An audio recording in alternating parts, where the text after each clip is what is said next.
Krishnamurti, I have to warn you, he can be a very uncomfortable person to listen to. And my theory about why many people find him uncomfortable is because, so this is my theory, there are some ideas that become more expressible with words.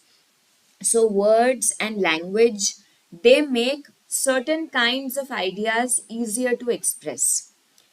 Then there are certain kinds of ideas that are so complex that words actually get in the way of their expression. So the more the words are used, the more it becomes difficult to translate that idea. I think a lot of the ideas that Krishnamurti speaks about, or that anyone maybe in his position would speak about, they are so abstract. They are so difficult to be able to convey it in language. That language a lot of times comes in the way of them being conveyed. And his ideas also challenge a lot of the structures that essentially our minds are based on.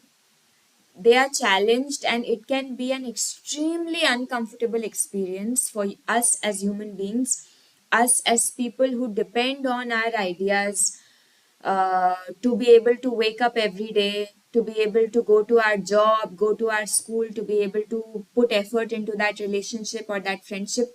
We depend on these ideas for our psychological survival. And when these ideas are being challenged, it feels like there's a threat to your survival.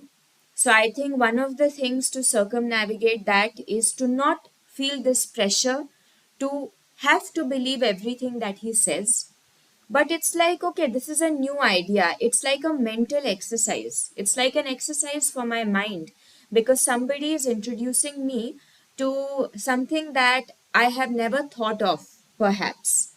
So, if I take nothing from this talk, if I take nothing from this experience, at least I am contributing to my mind being more active and healthy, and I am reducing my risk of cognitive decline as I age. So that is how you can look at it.